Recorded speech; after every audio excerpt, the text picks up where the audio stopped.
అధ్యక్ష, ఏదైతే ఈరోజు రాష్ట్రంలో ఉండే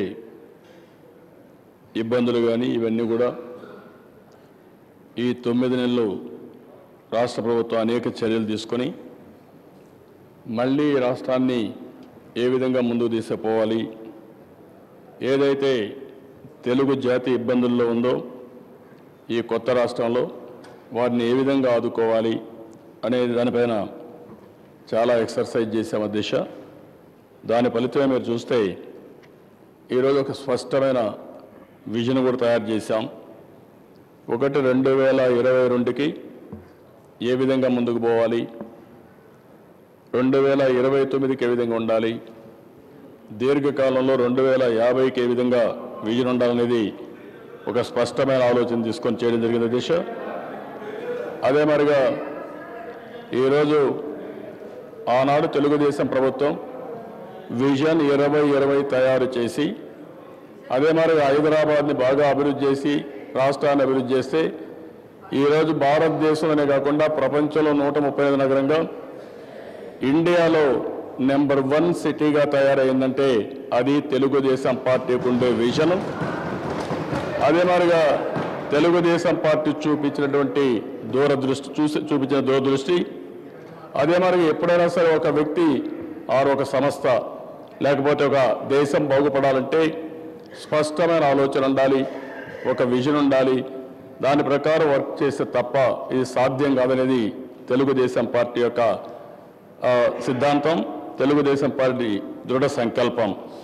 అందుకని అధ్యక్ష ఈరోజు చాలా ఇబ్బందులు ఉన్నాయి. ఈ ఇబ్బందుల నుంచి అధిగమించాల్సిన అవసరం ఉంది.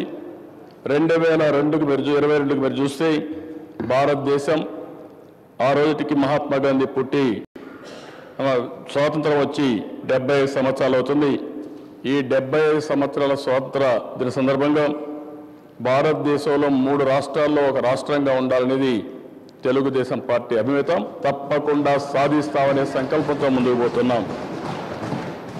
రెండో నిర్దేశ 2029కి భారతదేశంలో అత్యున్నత రాష్ట్రంగా తయారు చేయాలని, అదే మాదిరిగా పేదరికం పైన శ్రద్ధ పెట్టి పేదరికం లేని ఆర్థిక అసమానతలు తగ్గించి ఆనందదాయకమైన సమాజం తయారు చేయాలనేది తెలుగుదేశం పార్టీ అభిమతం.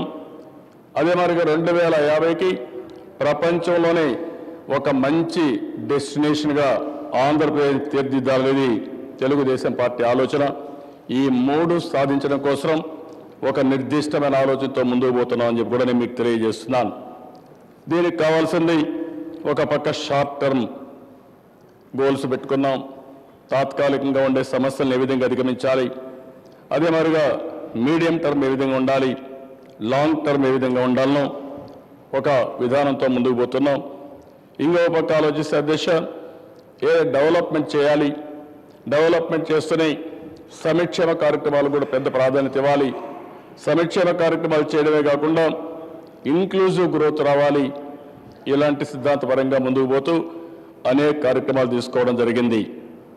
అయితే అధ్యక్ష ఈరోజు మీరు చూస్తే ఈరోజు ప్రజెంట్ పొజిషన్ ఒకసారి చూసుకున్నప్పుడు చాలా సమస్యలు ఉన్నాయి. ఇది అధిగమించడానికి అనేక ఎక్సర్సైజ్ చేశాం. ఇది చేస్తూనే భవిష్యత్తు ప్రణాళిక తయారు చేసుకుంటూ ముందుకు పోతున్నాం.